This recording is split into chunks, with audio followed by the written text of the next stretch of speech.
woman says she met an actual angel from heaven. Yes, God is real, because he teleported an angel into a gas station bathroom to save my life. There's a website you can go to. I'll list it right here. You'll need to register, but the docs are public. A lot of it's in Portuguese, but you can get it translated. Brazil just raised the bar. It's your move, Pentagon. Follow for more, because I'm going to be cracking into this. Man, what's good with the collective? Y'all know we back with another banger, another reaction. I appreciate everybody who been tapping in, running up, and subbing up. If you new to the channel, please like, comment, subscribe. Hit that bell so you always notified whenever we drop them uploads. Y'all know we coming with about 4 videos every smooth 7. And this is for entertainment purposes as well. And when you like and comment and subscribe to the channel, helps collective grow, helps collective get bigger, helps more people who like this type of content tap in with this content. But I appreciate y'all. If you're watching your TV, whatever the case is, I wish it was smooth 7. Might be a trigger warning or 2. I hope not. But I did have to ask y'all. Y'all remember when we seen that red face? Look like it's painted. Ellen was wearing it. Y'all remember that face? Well, I went to a elementary school and they had a showcase, talent show. And the guy who was kind of putting it on, working the tickets, I think he was putting it on because he looked like he was in charge of shit. He just placed the back scene. He was getting tickets ready for the front door. Bro, why did he have that? Why did he have that on his shirt? And none of the parents knew what it was. Nobody was at. I was looking around at people, like looking at their facial expressions, see if they knew what they was looking at. They didn't. People were just walking with their kids like it was a normal day. Crazy world, bro. Crazy. And then I look crazy if I was to tell somebody, like, hey, you know what that mean? I can't just go up to a random person like that, especially in that environment, in that area. They gonna look at me like, bro, why are you coming up to me? Y'all let me know y'all thoughts, bro. This shit is crazy. I just had to let y'all know. I couldn't really speak on it because I had lost my voice, so I really didn't get a chance. But I thought that was so crazy, bro. I still can't believe it. And then a little bit after that, on the ring in that same area, missing children shit was going off. I thought that was kind of crazy.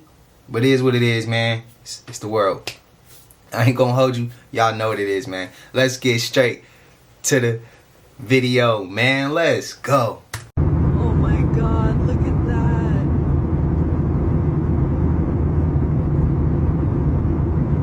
Dude, what is that? Look at that, it's so weird. This damn monkey is in my yard.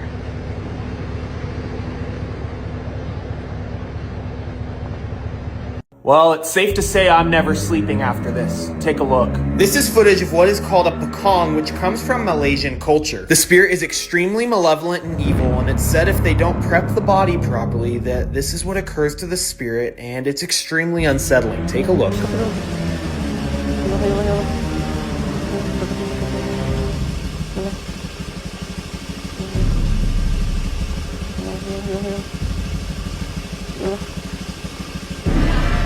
Terbang.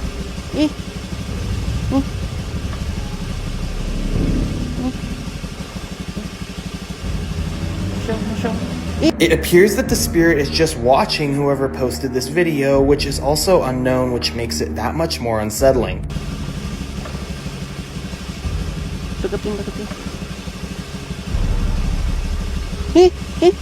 Manggil. So what do you guys think? Is this footage of a pekong or some sort of trick? Did you ever think the public would find out that all the spacewalks were filmed underwater? Did you have any comment on that? Well, we train underwater. Oh, okay, but only training? Only training. Okay. Most of the public have no idea that the ISS is located in an underwater neutral buoyancy lab in Houston, Texas. The space station footage that they trick us with is not travelling at 17,500 miles per hour above your head. It's all being filmed here on Earth. An exact ISS replica underwater. Coincidence? It's a pretty simple process. Film your footage underwater, remove the water layer, add in your CGI Earth layer, and cast your spell.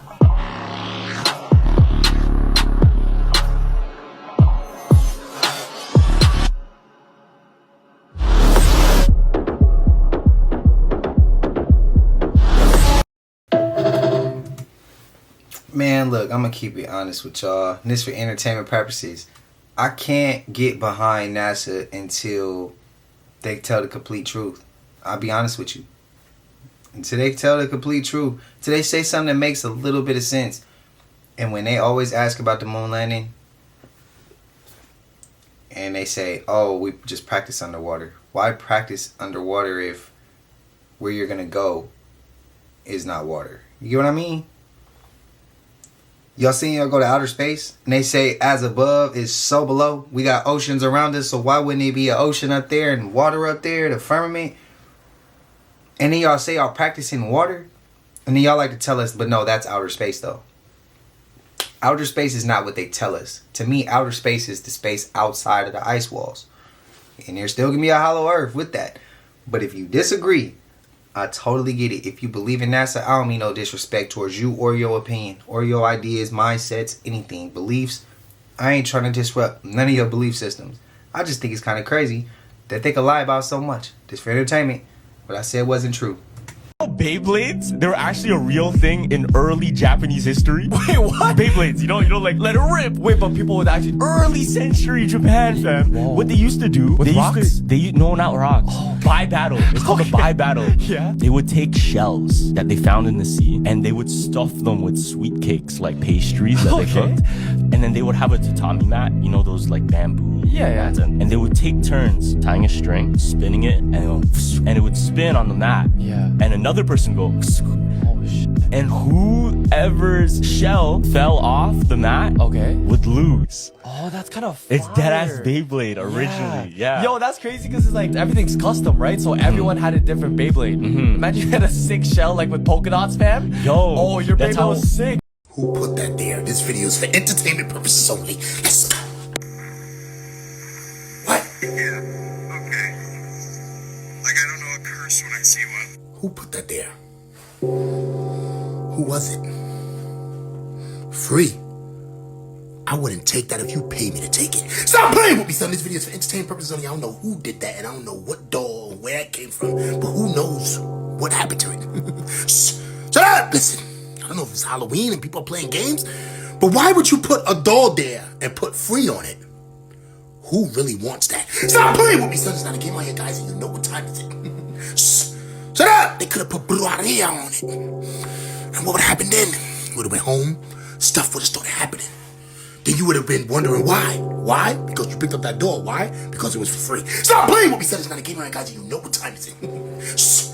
Shut up! What if somebody takes that and gives it to their kid? Then what? How would I know? Because I would never take it. Stop playing with me, son. You know what time is it, guys. You better stay away from those dolls that say for free.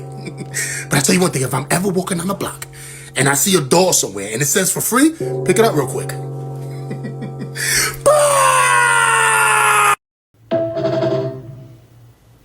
Did it come with something? What did they do to Ethan Guo, y'all? Have anybody noticed? He's been hella quiet, like he disappeared. We all know what happened when he flew over Antarctica. They say he was arrested. They detained this man for months. Then there was reports that came out saying he wasn't doing too good. Then all of a sudden, it was a report saying they were going to let him go. Then they said they let him go. But since then, no one has heard from him. This was his last post on TikTok, 6/23. This was his last post on IG, June 23rd. Y'all, this man was posting frequently, and now it's all gone. Nobody heard nothing. What if something happened to this man, y'all? Have y'all heard anything about it? Let me know down below in the comment. So watch the video of this guy.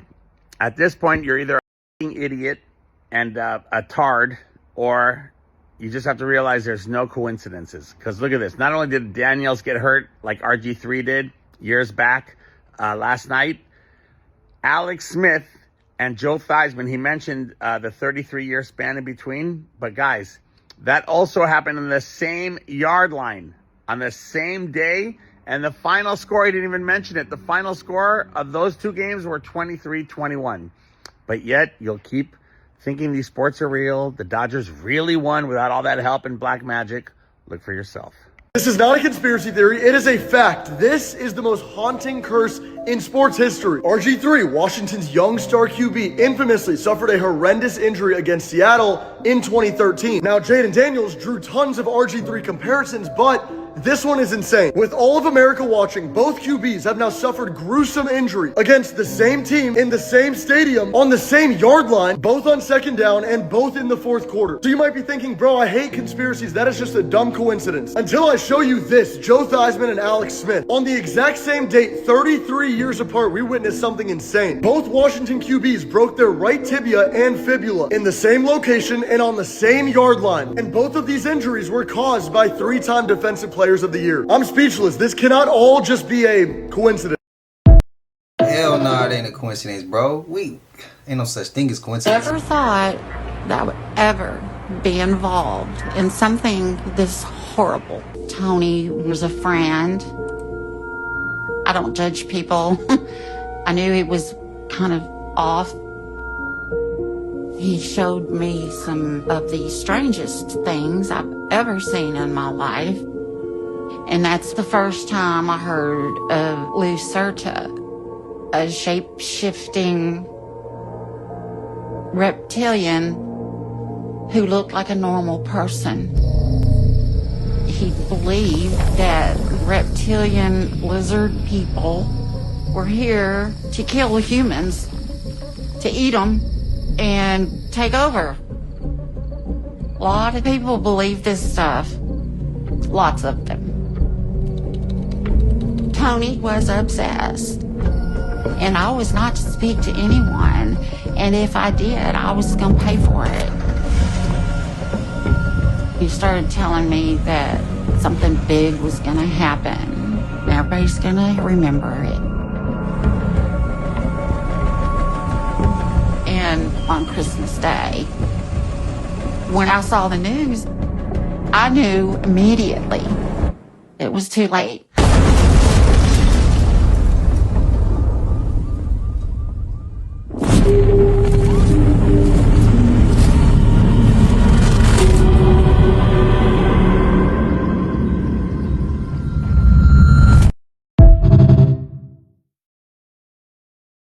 They said we have 26 days until we have the biggest financial flip of our lifetime.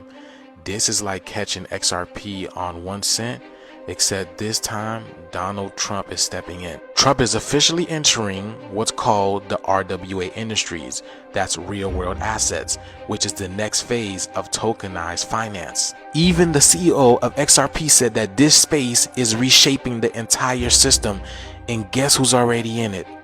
BlackRock, major banks, even the US government is quietly investing in the backgrounds. That's your first clue. You follow the big money, not the headlines. Now, I've been tracking something called Trump tokenized real estate, and it's confirmed by WLFI and Trump's own son. They are literally about to tokenize Donald Trump's real estate empire, turning his skyscrapers into crypto codes. And with the Trump Tower birthday coming up on the 30th, people are speculating that Baron Trump might be the insider himself trading. Because check this out. Tell me why one of the top wallets that says Baron is holding 168,000 of those tokens. Is that a coincidence, or is that family energy syncing up with the market frequency?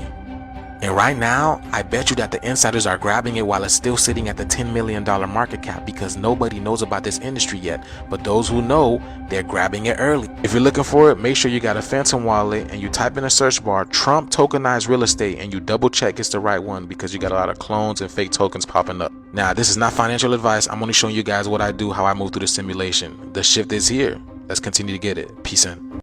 I know some don't understand what he's talking about, if y'all want to take more of that, we can take more of that. If y'all want to learn more of that, we can go take those rabbit holes as well. But bear with me. It can get a little confusing. If y'all want to do it, let's do it. Spam it up and let me know. So those two white and black pillars are Masonic pillars, all right? You guys need to realize who runs these churches. You see how that says New Hope Missionary Baptist Church? 33-degree member of the Baptist Church. These are all Masonic churches. That's why there's this Roman pot right here with the Roman symbolism. That's all paying homage to Roman deities. Now I'm going to show you this yard next door, all right?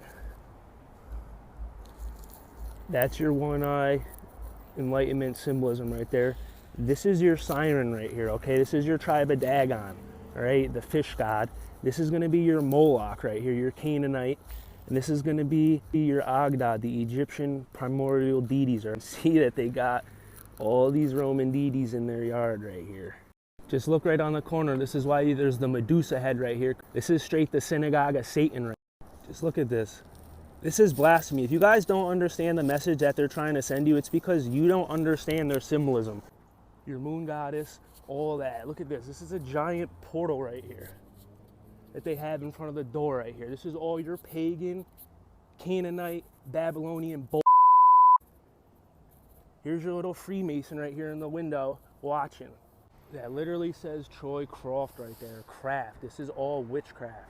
If you don't understand that these people are trying to send y'all a message through their symbolism, you guys don't understand their symbolism because you never grew up around it. I have family who really do this shit, and I'm going against every single one of them. I don't care, because whatever happens to me, I'm under Christ's will. For them to have that erected statue of Christ right there is absolute blasphemy, all right? He is absolute sovereign authority, and not these little deities right here that they pay homage to, okay? Jesus never needed rings, anything to command these people. You understand what I'm telling you? He is absolute sovereign authority right there. Y'all need to wake up.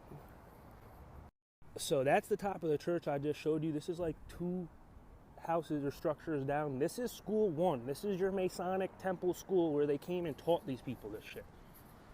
You look up here, that's your Egyptian Roman eagle at the top, all right? That's your Moloch right here on the left. That's your Templar cross. These men right here, they're called scribes. These would be the educators, you know, your Aristotles, your Socrates, your Hippocrates, your Thoth. So they're the ones that would scribe everything, write your scripts. They control the education system, which controls the pharmaceutical industry. This is the other side. This used to be wide open. There was never a door here. You'd be able to walk right through it because these were pagan temples. These are ancient Canaanite, Babylonian demons. This is also going to be the symbol on all your post offices. This is your post office right here because your postmaster is a grandmaster. He's a 33-degree Mason, okay? Post offices, the banks, so on and so forth.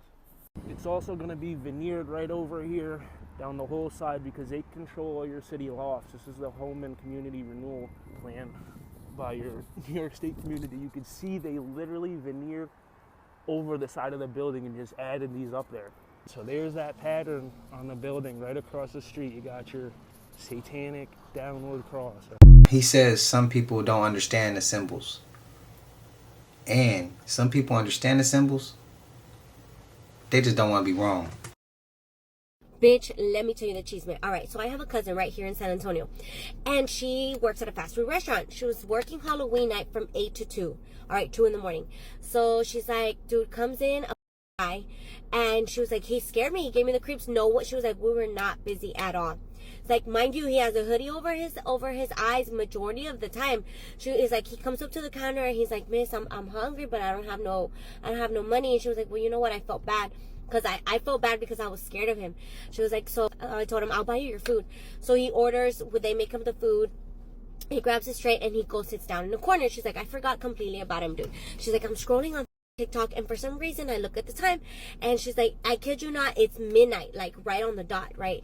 And she's like, dude, I look up because she's like, you ever feel like someone's looking at you? It's like, I look up and it's him. And he's like, there, like standing front counter.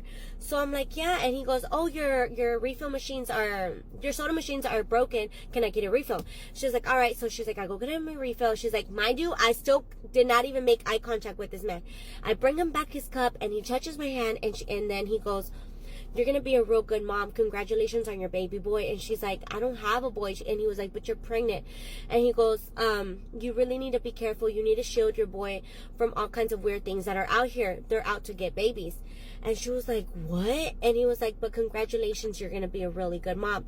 And she goes, and like when he says you're gonna be a real good mom, she says, like, he pulls his hoodie back a little bit. She was like, fuck no. She's like, this guy was not human. She says that he didn't have circle eyes. She's like, no, his eyes were like diamond. She says they're like diamond shape, right? She says that's what it is.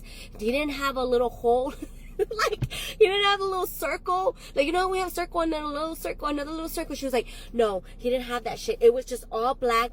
And then she said, like, he looked like he was like a lizard or something like that. That's what she said. A lizard, not a wizard, a lizard. And she was like, dude, I don't know what it was. He was like, he grabbed his drink and he went outside.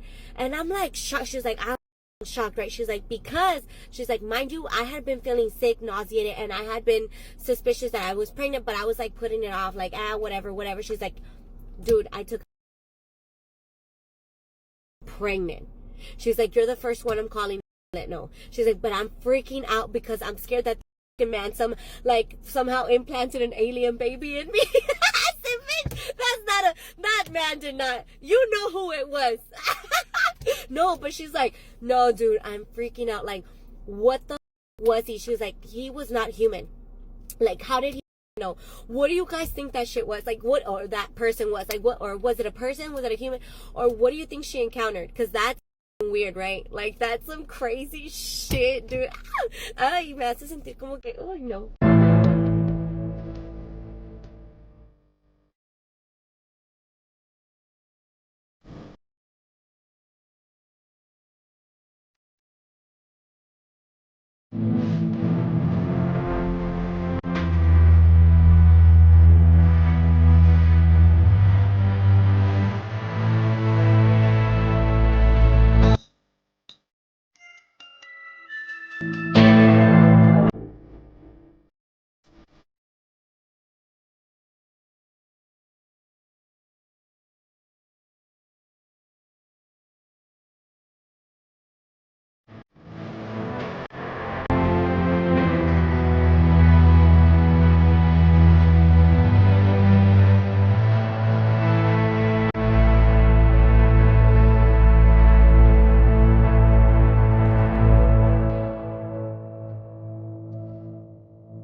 If that ain't enough proof,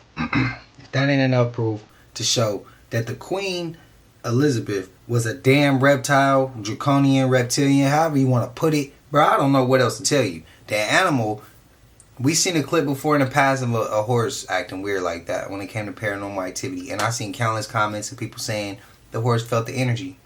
Okay, so if the horse can feel the energy off some paranormal shit, why the hell can't it feel the energy off a reptilian? Why are the kids running from her? She looks weird. I give a damn about the hand discoloration and all that shit. Look at the eyes, bro. The windows to the soul. Look at that. I don't know.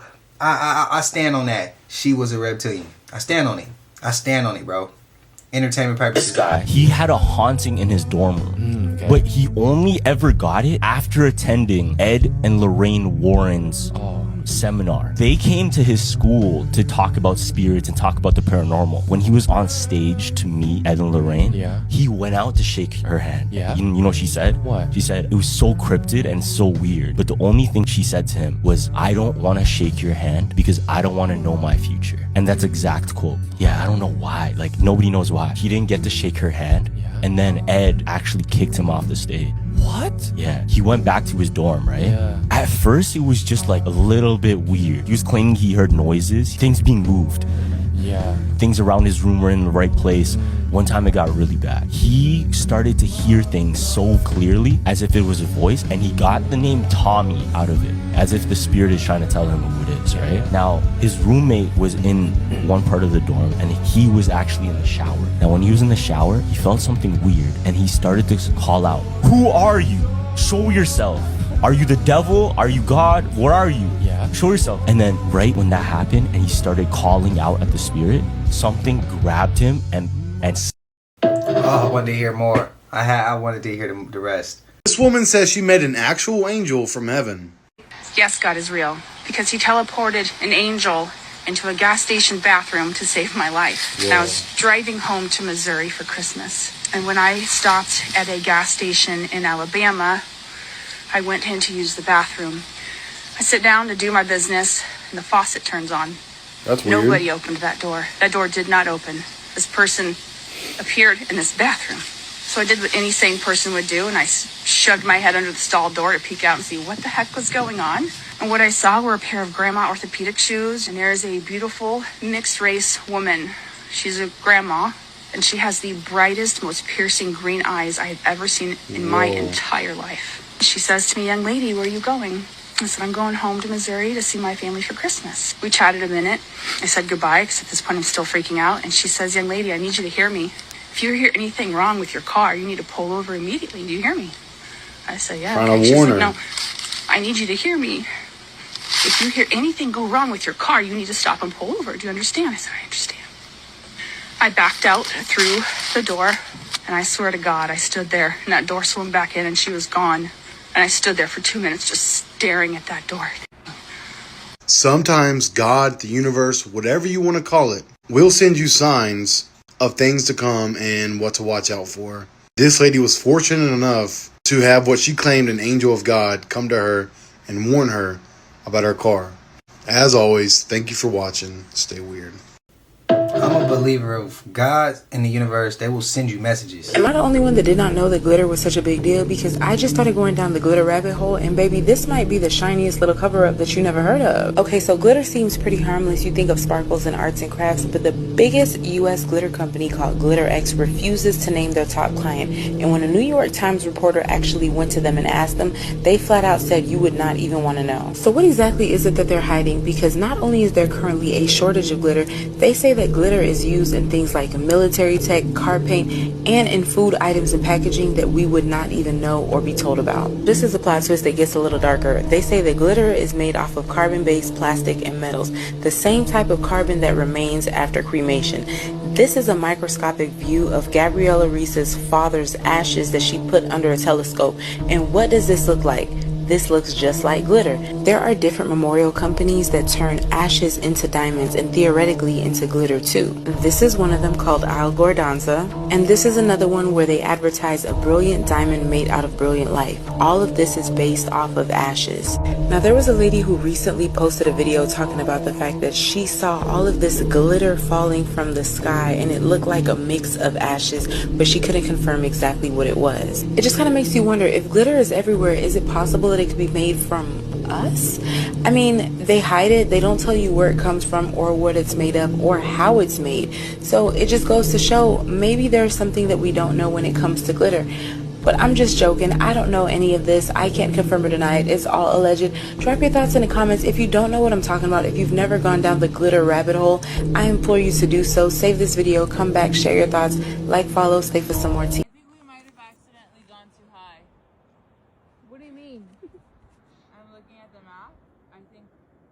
You think this now? When we're already up? So I'm stood here on the north coast of Ireland at the Giant's Causeway. Now, historians and geologists will have you believing that this was created by volcanic activity over 100 years ago. But I'm here to tell you that that is anti-black propaganda. But the truth is, this spectacular feature here was built by my ancestors, the first black people to ever arrive in Scotland. Now these were African giants from the area which we now call modern Sudan, Ethiopia and Kenya. They walked across the Sahara Desert, which wasn't a desert at the time but was actually flourishing grasslands. When they reached the west coast of Africa, they swam in the Atlantic up north until they reached the Emerald Isle, the island of Ireland. Now some, when they reached here, decided they were going to stay and colonise Ireland. But others, my ancestors, weren't so satisfied. They wanted to keep going. They wanted to keep exploring. So these African giants built this bridge across the Irish Sea. A land bridge, a causeway if you will, which took them all the way over the Irish Sea into Scotland. So when people try to tell you, you know, there was never any black people in Ireland or Scotland before the 1900s and 1800s, just tell them, we colonised this island first. Our ancestors, the giants from East Africa, they came to this country and built this glorious causeway. I mean, I just kind of learned. I seen that one. If I'm not mistaken, Kanoko Knows sent that one to me. If I'm not mistaken, I'm gonna have to go back and look. I just learned something new. If that's factual, I'm gonna go take that rabbit hole too. But let me know if y'all agree, y'all disagree. If y'all got something y'all want to add, if y'all got something y'all want to send me down another rabbit hole, spam it up. Let me know. I just learned something new though. This is Molly. Molly was with her family in Tybee Island in Georgia, and they were enjoying their time. It was a foggy and rainy day when all of a sudden they spot in the horizon, in the water, what appears to be a mysterious giant humanoid figure walking on water, and this is what she captured on camera. Check this out. Rihanna, you see that? Somebody walking, ain't that? That's somebody walking. You see him? Like the legs moving or something.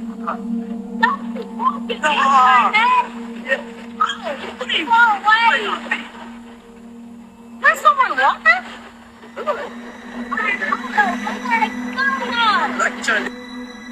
After posting the video to TikTok, many people started questioning if this could be a buoy or maybe a lighthouse. However, she replied with a video showing there's no buoy and there's no lighthouse. So what is this? Check this out. Wants to come to the beach. Yeah, the beach. In the rain. I didn't know it was gonna rain like this, but look at it though. Look, we ain't the only fools out here. Look, see? Rain, so we got the house. But still though, look at it. It's so nice. Oh, my.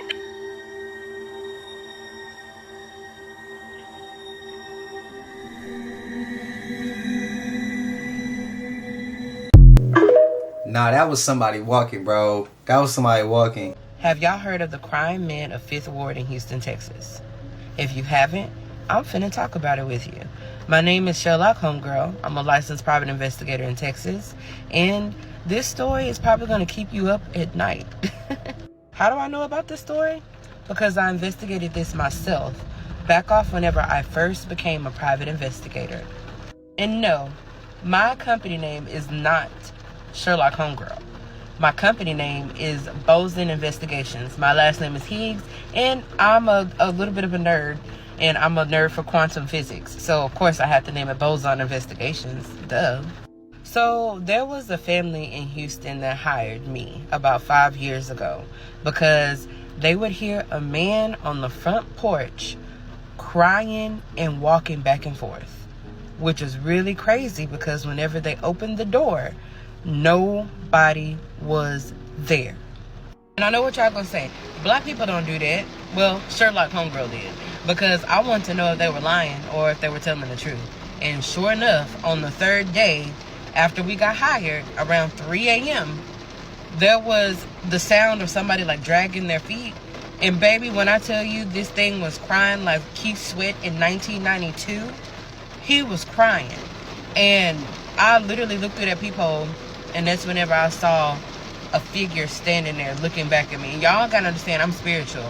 So before I even left out of East Texas, my mama from Louisiana, I had her do a ward over me. I had her do some protection over me. And I had on my Moldavite, which I never take off, okay? I never take that off. And anyways, I opened that damn door and there was nobody there. Nobody. Until this day, this still creeps me out. About 2 days later, the nerd in me came out. I was like, you know what? I'm going to do a little research into what exactly is going on here. When this house was built, why is all this stuff happening? And you'll never believe what I found. I found out that after slavery, the state of Texas would lease out black male prisoners to work on this railroad that was located in 5th Ward. And they would work in horrid conditions, and hundreds of them died and passed away. And still to this day, there are some that are buried out there in unmarked graves. So we wrapped up the investigation and gave her that information, and she took it, and sure enough, about probably 3 months later, they had did some rebuilding and remodeling on their home, and they found bones in their backyard. Bones. And they had somebody come in, and they said that 9 out of 10, these were bones that were from someone in the 1800s. And I bet you it was that crime man. And every time I'll literally drive through Fifth Ward at nighttime, whenever I do some investigations out there, I wonder how many other people experience this type of paranormal activity.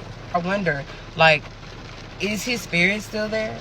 Like, is there other people's spirits still out there that's trapped and ready to go home? I don't know.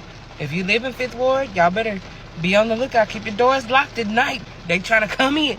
They coming through the front door. My life in danger by doing it. I don't feel good about this. I feel guilty as hell. This is why I'm sharing it. But there's a 3-letter agency. The letters are I, A, and C. I'm sure you can do the math on that. And I'm sure you've heard the term G-stalked or getting followed. I get paid $10,000 a month by that organization to follow people. All I have to do is follow one person a day, make sure they see me, take a video, send it in. I have a tracking app on my phone. I can see at least 100 people a day. And I get to pick who I follow. All I have to do is make sure they see me and send in the video. That's it. Just doing some creepy shit.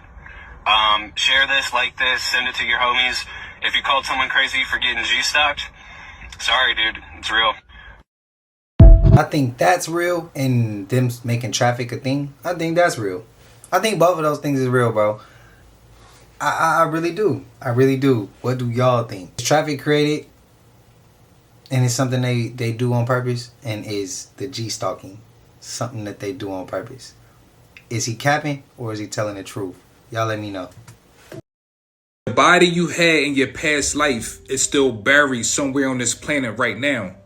You could be walking past your old body every day and don't even realize it. This video is about to get a little dark and a little deep.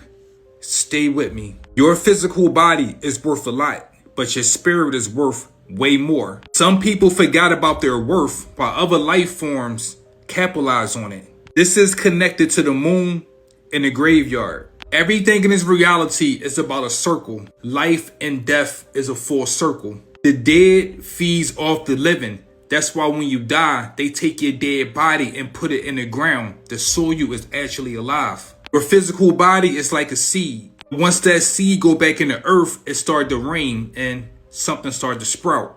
This is the process of seeds becoming something much greater, or I should say, another form of us reincarnating, coming back through the earth. I heard so many stories of people saying that Anunnaki came here to mine for gold because their solar system was dying, so they needed gold. That story is half true and half BS. Those life forms did not come here for diamonds and gold. They came back for the real gold, your blood plasma. Remember, everything is written in codes and symbols. Don't your blood plasma look like liquid gold? This is all connected to the false goddess or the moon. That's why the system wants us to get married, because after we get married, we go on our honeymoon to make more babies or more plasma. We live in a duality world. The sun is life. The moon is death. Remember, the Anunnaki came here for plasma. The sun is made out of plasma, and the moon steals the plasma. The sun is alive, the moon is dead. The dead is eaten from the living. A lot of people might not want to hear this, but this planet is like a prison or a big ass farm. Once you understand the symbolism, everything will start to make sense. This system is so-called enclosed. There's nowhere to go at. But the question we should ask ourselves is, if we live in an enclosed system, how the hell do we get in? And how the hell do we get out? You have to understand what this means. Time heals all wounds. That's a lie. And if you sit back and wait for time to heal your pain, you're going to always be waiting here. Why do you think the system want everybody living in pain? That's because they understand we will always wait for someone to come and save us. We are sitting around waiting for a savior to save us, but we don't realize they are coming to harvest us. The only way you can break free from this enclosed system, your heart must be lighter than a feather. This person met a witch that they know from another timeline. Yes, you heard that right. This is actually a really cool and crazy story, and there's 2 parts to it, and both parts are in this video. Watch it and let me know what you think. So ever since I started posting more about my spiritual gifts on this app and just psychic gifts altogether, I keep getting called a witch, which is normally by religious people, and that's totally fine, whatever you decide. I don't practice witchcraft, but I find it funny because there is a reality where I do practice witchcraft, and I've actually met one of the people that were in my coven in that reality here. This is going to be an absolutely insane story, and I'm happy that someone else was there to relay it to me, because if I did not have someone else there, I would go into. So in the last few weeks of me living in California, one of my friends got super into gardening, and I mean actual gardening with plants, not the TikTok version of gardening, but they wanted to actually build a community and hang out with other people that loved gardening, so they joined organization. One day when she was at this organization, a woman came up to her that had a shirt called Bruja, and she came over and started saying the wildest things to her. Then all of a sudden, the person that was talking to her wearing the Bruja shirt stopped and said, "Oh, you know Mendy?" So my name is actually Menyi, but at the time I was telling everyone to call me Mendy in California. But she said, "Oh, you know Mendy? How's she doing?" My roommate was completely freaked out because I've never met this woman and she's never met this woman, but she knew who I was. So my roommate, of course, inquired and was trying to figure out how she knew who I was. And she said, "Oh, yeah, I recognized her energy on you. I know her from another timeline. She's actually a witch in that timeline, just like I am in this one." And the story gets crazier. So in the middle of my roommate asking more questions, trying to figure out what this woman is talking about, she stops and does a "that's a raven" face where you look off at the side and look off into the distance, and then turned back and said, "Oh, I just touched into her energy. Oh, she doesn't remember how powerful she is. She's really strong witch. She needs to wake up and remember." And the story gets even crazier because someone else from that reality popped up in this club as well. I've got to go to a part 2. This is too long. Part 2 of me meeting a witch that said I was a part of her coven in another timeline. Again, guys, I was not there for this story. This was relayed to me about what the witch said about me because she sensed her energy on me from another person. And I understand how crazy that sounds. Welcome to my life. So please go watch the previous video if you haven't seen it. Essentially, my friend, she was at a gardening club where they were actually gardening. You've never met this person. And me and her had the same conversation. We thought we had met, and we felt that you were part of the situation too. Apparently, at that club where the witch was, that my friend met the witch that knows me from another timeline, another one of the girls came up to her and was like, "Oh, how have you been?" and started having a conversation. And my friend just carried the conversation, like, because they felt like they knew each other. Then they started listing like, "Oh, we've met here and here. You came to our job." "No, I've never been there." "Oh, it must have been the club. You came to this club that we always go to." "I've never been there, but I know you. We know each other." And they did that for legitimately 10 minutes, my friend said. Turns out they've never met. And my friend even showed her my photo. "Are you sure you've met this person then?" "Yes, I know her. We're really good friends. I just don't remember where we met." At that point, the witch started smiling, and then my friend said she started skipping around them a little circle and said, I know, it's not from this reality." So hearing that part 2, I get scared as hell, but then I'm intrigued because how do 2 people know me that I've never met? And one said they felt like they were my best friend. And I felt like I would lay my head down on the line right now and say, I thought I've talked to that girl. I thought we had deep conversations, and I always thought it was with my friend. We've never met. So then eventually I realized I'm way more curious and scared because she doesn't seem scary. Like, she seems like she can do scary things, but she seems cool with me. So I have some questions to ask. So I asked my friend, next time you go, can you ask her, get her number? I want to talk to her. I want to meet up with her or something. My friend went, and the next time the witch was not there. And then the following week, my friend went. The witch was not there. So I just assumed she just went once, freaked people out, and then left.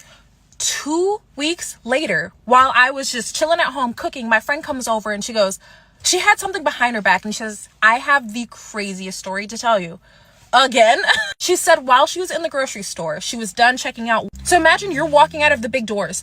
The witch comes right up to her while she was walking out and literally stops her and says, "Tell her I don't work with newbie witches and she needs to unlock her power before we meet." Hands her a book, turns around and starts walking away. My friend was completely confused because she had a bag of food in her hand and now a book shoved in her hand, and she screamed, "How did you know I was here?" She said the witch turned around super quick and said, "I'm a witch, duh," and then left. So again, people always ask me, why do I know so much about esoteric knowledge? Why do I know so much about government secrets?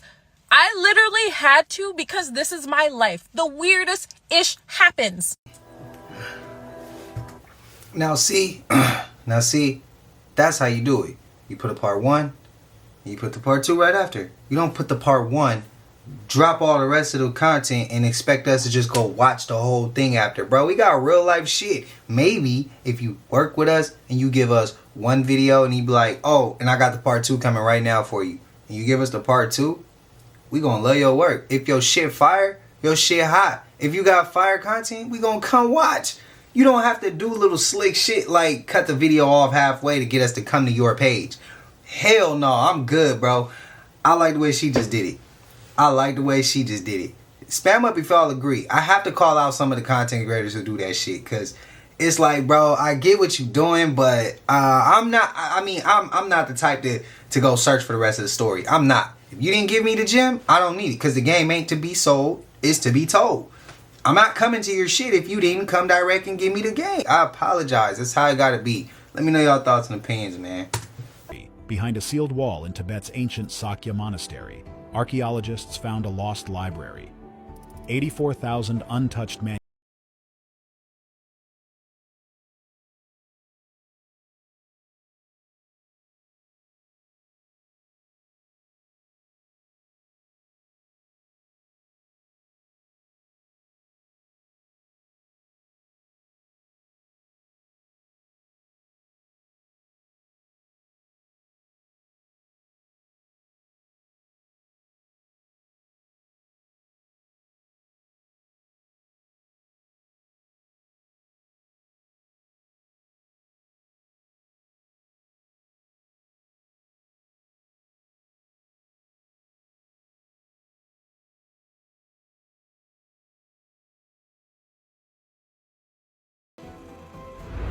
The sealed chamber.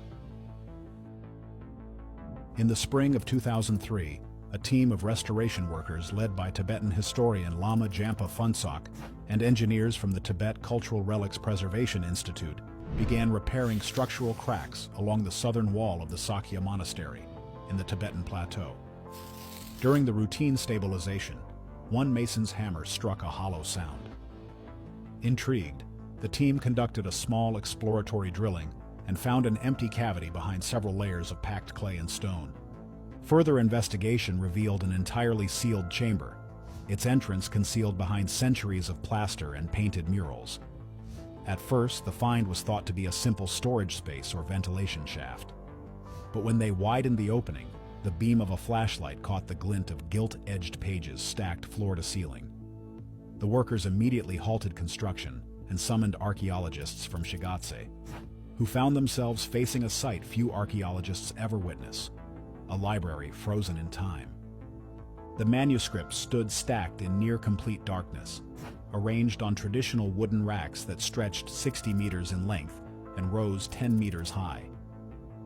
Unlike modern archives, these texts hadn't been cataloged, moved, or even touched for hundreds of years.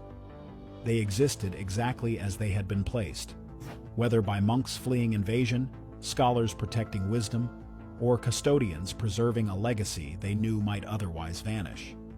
When researchers finally calculated the total, the number stopped them cold: 84,000 manuscripts. The number carried symbolic weight in Buddhist tradition, representing the 84,000 teachings of the Buddha. The precision of the count suggested intentional curation, as if whoever sealed this chamber knew exactly what treasure they were protecting. The discovery doubled the known collection overnight, transforming Sakya from an important library into something that could fundamentally alter our understanding of how ancient civilizations preserved and transmitted knowledge.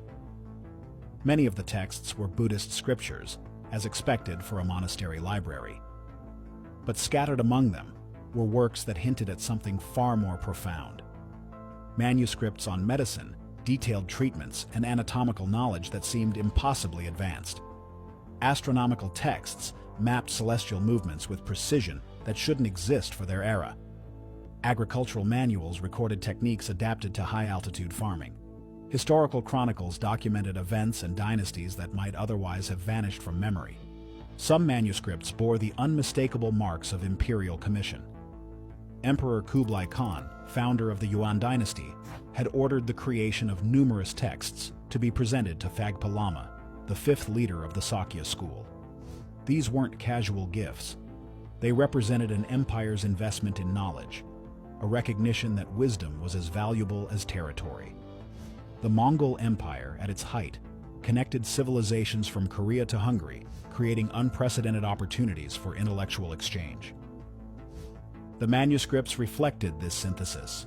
Chinese astronomy blended with Indian mathematics. Mongolian medical practices were recorded in Tibetan script. Persian philosophy was translated into Sanskrit. The physical diversity was equally remarkable. Palm leaf manuscripts from India, some potentially centuries older than the monastery itself, lay preserved by Tibet's arid climate. In humid regions, such documents dissolved into mulch within decades. Here, they had endured for centuries, their surfaces still legible. I'll tell you, as I walked up to this outcrop, the thing that caught me immediately, and it all jumped exactly what was going on as I came down and I started putting the picture together, is when I made this observation right here, right there. See that rounded back here? That's where this particular sand body, this body that looks like a tree, ends right here, right up against this nice sandstone right here. Okay, this nice sandstone. And also in the surrounding host rock, I should say, and makes it nice and cemented hard if you have the right cement. And then it weathers out as great big balls sometimes, giant balls. Okay, another interesting observation here on number 3, sand body number 3. The poorly preserved one will say, or it isn't as well formed is what I should say, is look here. We almost have a rind here. See this right here? And the shape under here. This is similar to what we see on the others, but the others are well formed and round over the top. These observations suggest to me that localized cementation created the rind we observe, and that the rounded base is the base of a small channel. In fact, the rounded bottom part of the other bodies are also very likely to be the base of small channels. Turkey archaeologists uncovered an underground network of tunnels, over 10,000 years old, connecting several ancient caves. The most mysterious part is that the passages are perfectly symmetrical, as if they had been carved using modern technology. In Egypt, a team of researchers discovered a completely sealed black stone sarcophagus, unlike anything ever seen before. Initial analyses suggest it may contain the remains of an unknown historical figure, and the government has not yet allowed it to be opened. In the Dead Sea, an expedition revealed a collection of intact papyrus scrolls containing religious and scientific texts that appear in no other known records. In Australia, scientists found a bioluminescent coral species that glows in 7 different colors and can purify the water around it, something never before observed in nature.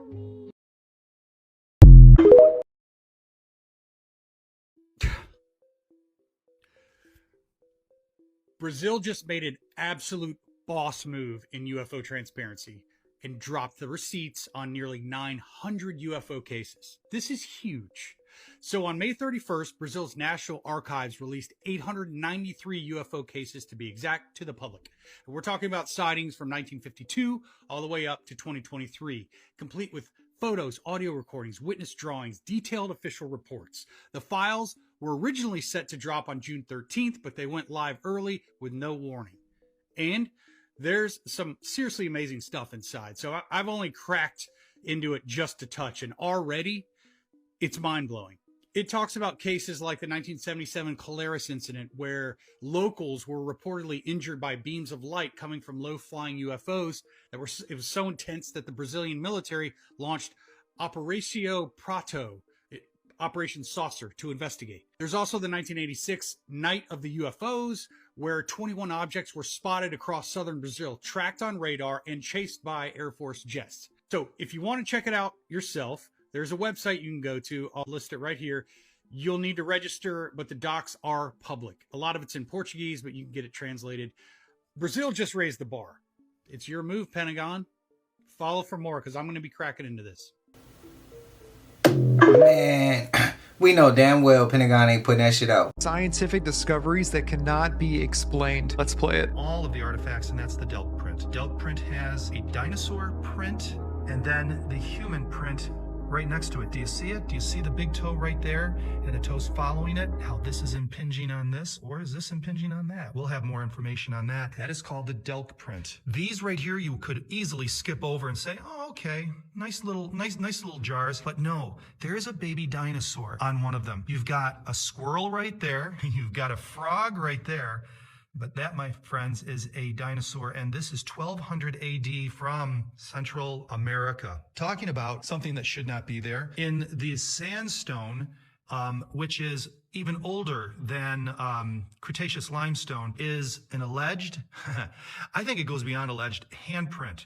So this person pushed off of the ground. The majority of the weight was right here. It's deeper, and my hand just barely fits in there. Again, that shouldn't be there considering the age of the rock. Now, the solution to having dinosaurs and humans together, or handprints or footprints in rock that are allegedly 100, 200, or even 500 million years old, can all be resolved if one looks at the worldwide flood 4,500 years ago as a geological anomaly, really, with intense amount of geological activity accelerating some of these processes. And you can have humans and dinosaurs in the same place 4,500 years ago and have a handprint in sandstone mud that then hardens and then masquerades as something that's 200, 300 million years old today.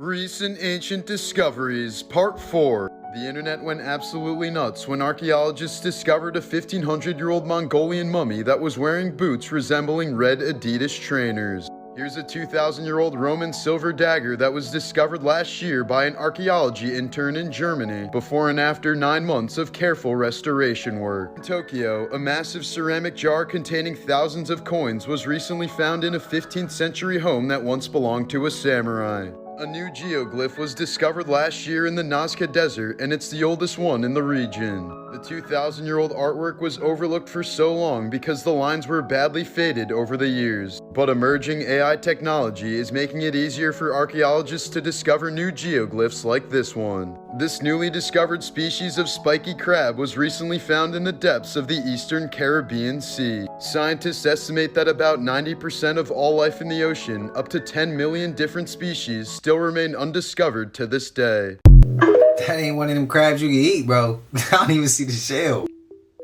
You seen what's going on in Peru? Find a seat. New digs. There are new ancient Nazca lines. And that weird three-fingered mummy, confirmed authentic, but not entirely human.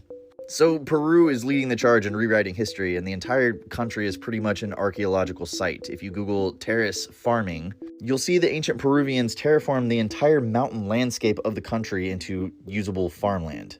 And peppered throughout all of that are very weird carvings, very geometric shapes carved into very hard rocks. We don't know what they're used for. Somehow they were able to move, shape, and cut these rocks, and we don't know how they did it. According to the Incas' good Spanish friends, the only animals they had were llamas, they did not have timber, and they did not use the wheel for transportation. The only metal tools that they found would easily bend on andesite and diorite. They told of an extensive tunnel system at Sacsayhuaman.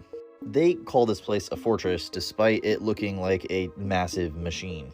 And the tunnels they found are so cleverly hidden, you probably wouldn't even notice that they were not a natural formation unless you went into them. Which is what this is. This is a LiDAR scan of those tunnels. And what you can clearly see here is a stairway.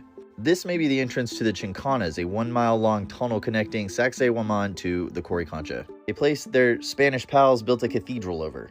It protects some of the most advanced stonework on the planet. To the south, some ancient lines are drawn in the desert. These are called the Nazca lines. These can only be accurately interpreted from the air, and they're usually in the shapes of animals. But these new ones seem to be a geometric code of some sort, completely different from the ones we already know about. Nazca people believe these lines connected them to divine beings that we have labeled as their gods. The remains of these beings are very strange. They have elongated heads. Initially, we thought this was from head binding. But think of the skull like a plastic cup. If you fill it up with water, you can bend it and it'll hold the same amount of water. These hold 30% more water.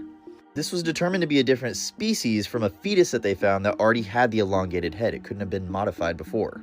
When these beings are depicted in Peruvian art, they always have 3 fingers. which is quite the coincidence because Maria happens to be one of these mummies and she has 3 fingers. One guy said these were fake, and after 9 years of study, that claim has been dismissed and overturned, and they are biologically authentic. Over at the digs, luminescence dating is being performed. The goal is to see if these were built before the Younger Dryas cataclysmic event. Overwhelming evidence is suggesting a comet or asteroid hit us, ending the Ice Age. The survivors of this event would be these people. This would confirm the accounts from the ancient Egyptians and ancient Americans. Both cultures explicitly state this if you listen to the natives of those countries. The scientific analysis leaves out context, and the mythological perspective leaves out detail. This page intends to bridge that gap with a respect to both. All my personal research and analysis is right there, and I promise you there is so much more. I enjoyed that rabbit hole of the Nazca mummies, I'll be honest. I hope that clip can stay in. Craziest things discovered underground. In 2020 in Israel, researchers found a mysterious underground tunnel that seemed to lead nowhere. But as they dug deeper, they discovered a ritualistic cave with ancient inscriptions and remains of offerings. The scariest part is that among the symbols carved into the walls, there were handprints made by humans, and no one knows who or what made them. Second, in 2015, a group of workers in China found what looked like just a large rock. But after cleaning the surface, they realized it was a fossilized dinosaur egg. Soon after, they uncovered more than 40 eggs in the same area, belonging to a species that lived around 70 million years ago. Third, in 2021, during an excavation in Norway, research archers found a buried Viking ship. But the strangest thing was that nobody was inside. Only ritual objects and a broken sword in the middle. According to experts, this may indicate a symbolic burial ritual.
into the barrels so that they sink faster. You know what they say, work fast, not safe. The barrels are now disintegrating. And once that process starts, it's hard to contain DDT from seeping into the environment and the marine food web. This will not harm any swimmers or surfers since DDT does not dissolve in water. Unfortunately, the same can't be said for fish or other marine life, which ultimately do make its way up into the human food chain. This points to a bigger issue that our oceans are heavily contaminated, yet largely unmonitored. So if you ever wonder what people mean when they say a forever chemical, you're looking at one right now. For more science we're sharing like this, follow us everywhere at Today I Learned Science at TIL Science. Y'all see it, man. Go run our page up. Yo, somebody's been lying. Wait, don't scroll. Can you please tell me why you stopping me? There's been a lot of people saying America is Egypt. Stop the cap. Look, I'm not saying America is Egypt. I'm just saying the Egypt they talk about in the Bible is America. So when Jacob saw that there was corn in Egypt, he sent his sons down there to go buy some. But oddly enough, Egypt didn't have corn until the 1500s, CE, Common Era. But there was corn in America 10,000 years ago. But it's not just the corn, it's also the concept of lost tribes. Were you scattered? Yes. Did you have to assimilate into other populations, right? Leading to your loss of historical records?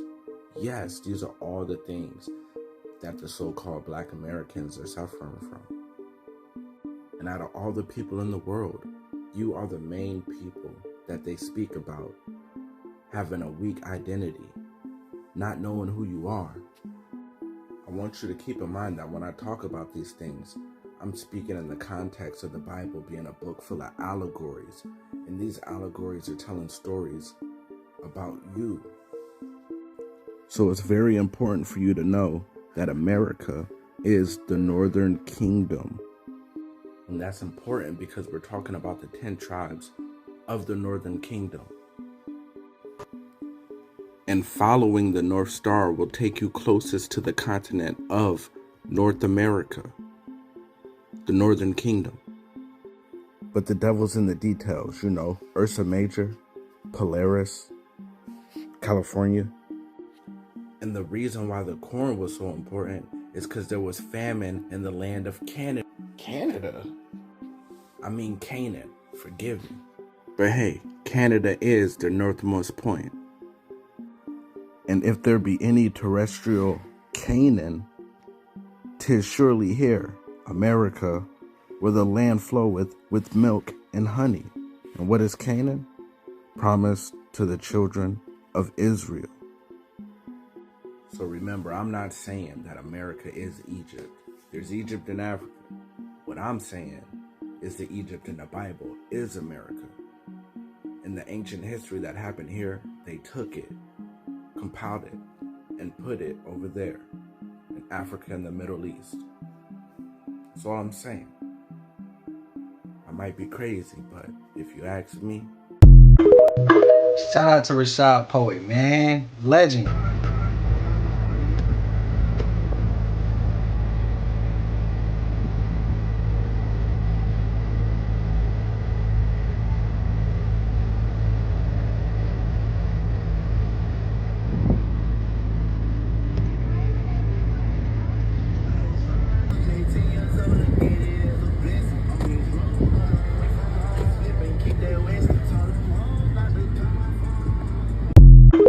Collective, elaborate for me. Where are they going? Why are they migrating? Is it something bad? Is it something good? Is it something they normally do? Enlighten me, please. I'm curious. Where are the monks going? Is that a normal thing? See, my surrogate mother was Viola Armstrong. She had a son named Neil. Oh, really? As you know, the story goes, he went down to Antarctica, had a heart attack, stroke combo, and came back. And then there was stuff on the internet. And finally I had to look at Buzz and ask him, Buzz, what happened down there, Bud? Buzz did say one thing, and it just stuck in my head. It's the way he said it. He just said, we thought out things we shouldn't. And if Buzz saw something, I don't know what it was, but it was enough to give the man a heart attack.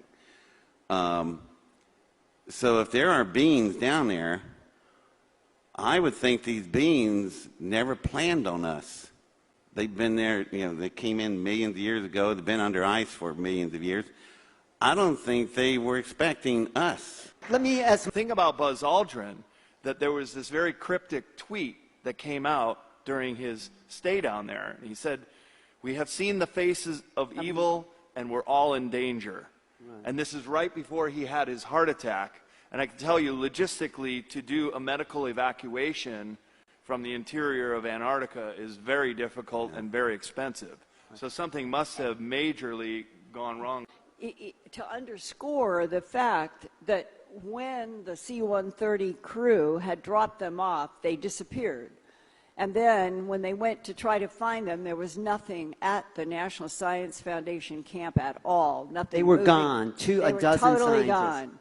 And when they did show up, they had been missing for a couple of weeks. And Brian S. and the C-130 flight crew were then sent back.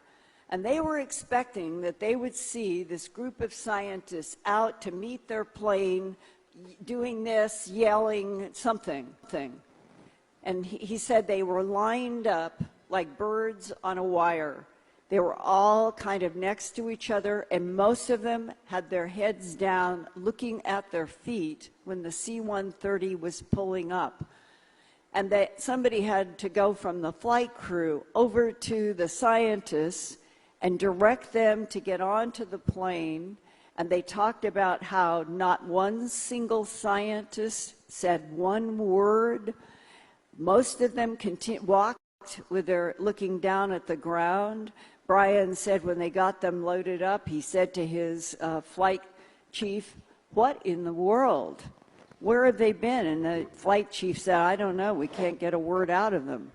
And during the flight, Brian went and sat down next to one of the scientists, and he said he leaned over and touched the scientist's knee, and the man never looked up.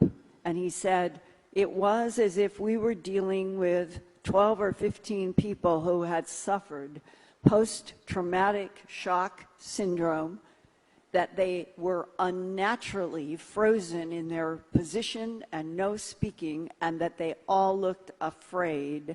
That one of the SEALs that I have talked to that is not in the video said that as they walked for a mile or 2 miles into these very strange created architectures, they reached a point where something started coming through the walls out into the air. At first, it would go in and out of visibility, and then they realized that their minds were being manipulated. And then when they could see it clearly, and it was coming in and out like a television signal in the air, it appeared to be covered with scales, like an armadillo, the surface of an armadillo. And he said, when you are face to face with something like that, and you are trained in military, but you're dealing with something you've never seen, and it can go in and out of visibility, and you know that your mind is being taken over by something that you are fighting. He said that happened in one of those corridors, and that was 2012. Do y'all think they came up on the reptilian underground base out there? And that's when they realized what was out there, and it was like, oh shit. They got the oh shit factor. Oh shit. We have those working our 1%, working our... Y'all get what I'm about to say. For entertainment purposes, what I'm saying is not true. And I gotta say that because I noticed when I stopped saying that, some shit started to go wrong. So I gotta say that now. But... and do y'all think that they caught those heart attacks off the ice guns? I'm just asking.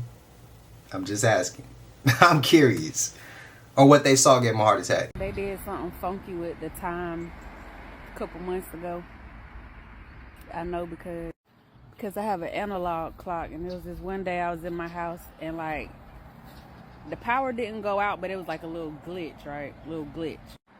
So the clock on the analog clock was like 30 minutes, 40 minutes behind my phone.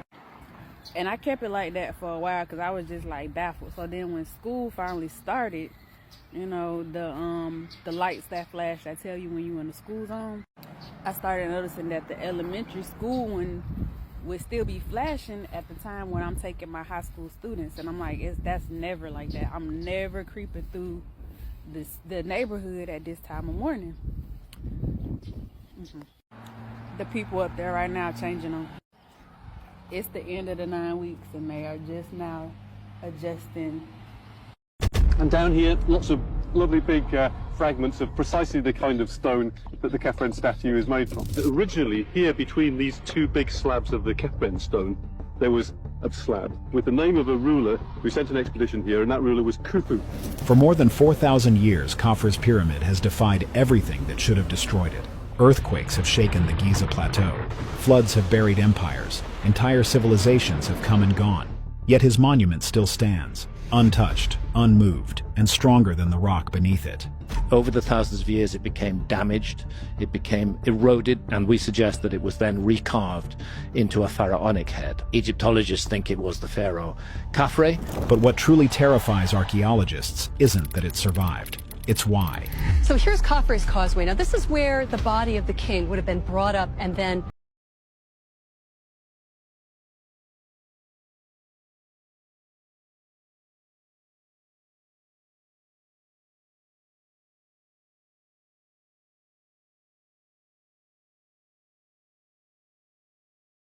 Pharaoh Khafre is far more disturbing than anyone imagined. The stone that shouldn't exist. When archaeologists cleared Khafre's Valley Temple in 1860, they expected another ruin. What they found instead was a statue that made even hardened excavators step back in disbelief. In that silent chamber, half buried in the floor, was a figure unlike anything they had ever seen, a sculpture that seemed to defy both time and logic. The discovery was made by French archaeologist Auguste Mariette, one of the earliest pioneers of Egyptian excavation. What he unearthed was not carved from... They gave us a lot of gems with that. Hopefully, there's no copyright that comes along with that clip. I pray. Oh, I got the ass now. Well, take a look at this rock right here. This is a Luhu rock. This big rock is located in Australia. It's known as the Ayers Rock, a massive sandstone monolith located in the Northern Territory, a sacred site to the Anangu people, who are the traditional owners of the land. Now, this is what I find very, very interesting, right? Formation of large rock domes, Nova is considered sacred, and this is what they do often. They add in some kind of BS folklore, like the Lulu Rock is not just a rock, but a living cultural landscape that holds many stories of their ancestors. The landscape's features, you know, the Tukurpa. This is a central concept in Anangu culture, encompassing their creation stories, lore, and way of life, considered to be alive in the land, you know. But let's analyze some things here. Uluru was formed over 1 million years from mineral-rich sandstone that was deposited in a shallow sea, uplifted by tectonic activity, and then slowly eroded into the monolith we see today. So this was formed over millions of years. Rich sandstone was deposited in a shallow sea. So this was a big rock, and it was under a shallow sea, but this was underneath the sea, uplifted by a tectonic activity, and then slowly eroded into the monolith we see today. You see, that part I'm not buying. See, around 15 minutes ago, the sandstone layers were pushed up from the mountains. Pushed up from the mountains where? What mountains? The sandstone was pushed up from the mountains? The mountains where? I'm sorry, I don't... Do you see any mountains? I don't see any mountains. Yeah, you know mountains, man. No mountains, right? The sandstone layers were pushed up to form mountains, which then eroded into sediment. A subsequent period of tectonic uplift between 300 and 400 million years ago tilted these layers to their current vertical position, and erosion of the softer surrounding rock left harder sandstone standing. Now, I just have to call bullshit on. Now you want to just tell us this rock right here was underneath an ocean, and after it was underneath the ocean, it went, the tectonic plates pushed it up, formed it into something hard, and then it, like, come on now. You see, once you realize certain things, right? Once you understand that there's no such thing as a mountain and they're all basically petrified trees, things start to make more sense. But in regards to this, I have a different theory, right? Now, y'all gonna have to hang with me on this one because y'all know me. I be out there sometimes. All the time. All the time. But hear me out. Why is it, if you notice, right, every single time there's some kind of big mound or big, huge rock or anything like that, all of a sudden, they label it like a historical landmark. Oh, this is sacred. You know what I mean? Like, why does that always seem to happen? As if something is going on there that they don't want you to discover. Because see, once they label that area sacred, historical, yada yada, you're not allowed to go there and dig. You get it? You can't. Once they put the sacred label tag BS on it, it makes it so you can't go there and dig. You can't excavate. You can't look for information. You can't find anything. So if you know that, then you know that basically anytime there's something that they want to hide, they're going to make it like a sacred area. They're going to make it like, oh, this is off limits because this is for the Hopi people and da da da. And it's like, nah, y'all kill off all the people and kill off every single thing and all the rest of the stuff. And then y'all say one little thing and try and make it seem like y'all still doing something good when it's like, nah, y'all up to some scumbag shit. Like, nah, why did y'all make this sacred whatever? And I think because it's a giant's head. I honestly think if you look at this, it's a petrified giant's head or a piece of something that was large and petrified years and years ago. And I think it was, if you look at it, you see it looks, that's very organic. That's not a rocky form. That's organic. That's organic. You get what I'm saying? This is from like 1860 or 18, I forget when they, took this one, but it was way, look at that. Pretty much look the same. But now let me show you what I'm looking at. Boom.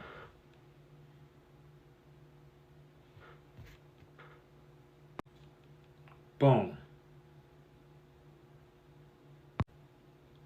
Boom. And the lines on it, I think it could have came from mining. If you got something petrified, and with something petrified, it actually makes these crystals. I think they're called Vivianite crystals. Oh, maybe I should do a pop-up for that. These, right here, you see?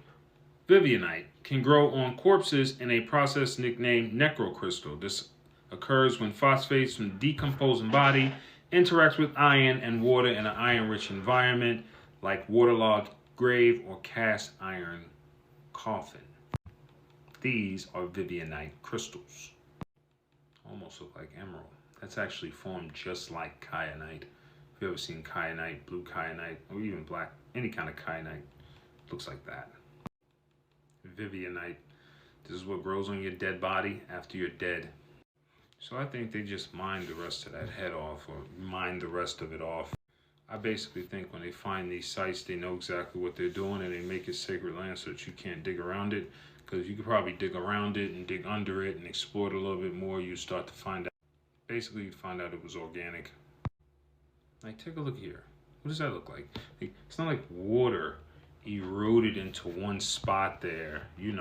Water didn't just erode in here and all of a sudden, do. Take a look at that. What's that? It looked like to you right there.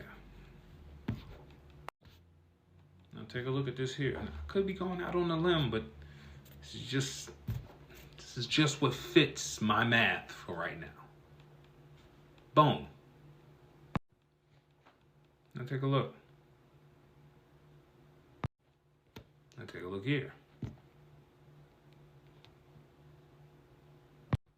And here. See what I mean? Definitely looks organic and body-like. So yeah, I'm not falling for the whole narrative that this is just some, ooh, Aluhu rock. For the ancient people, they just love their rock in the middle of nowhere that was formed by the ocean underneath the little light ocean that was then formed by tectonic something plates that just pushed this rounded rock up that just was rounded off, and does any of that make sense? But this being the sacred site because a giant fell here and had a petrified head and they want to keep the information covered, that would make a lot more sense to me. I don't know about you. The math is mathing. Then probably mined it.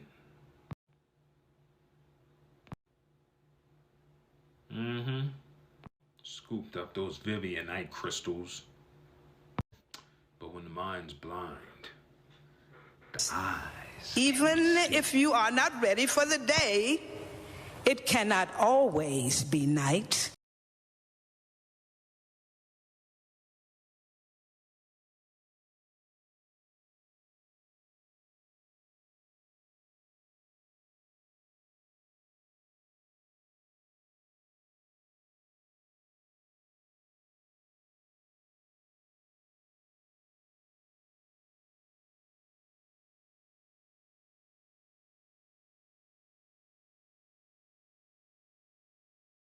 Collective, let's just say, if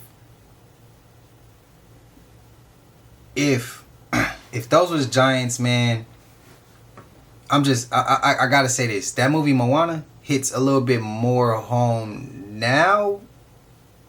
Seeing that giant had got up, laid back down. I gotta rewatch the movie. I forgot her name. If I'm not mistaken, I thought it was like, I forgot the name. I just remember that, I don't know, y'all let me know, because movies be telling us this.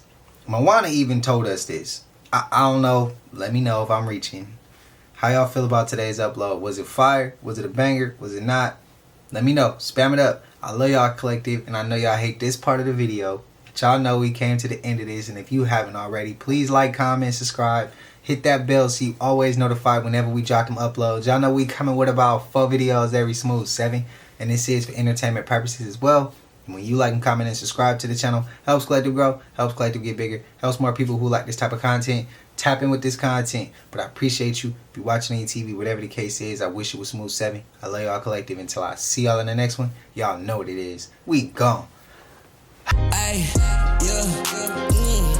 just check my account. Sheesh, at the amount. You probably know it.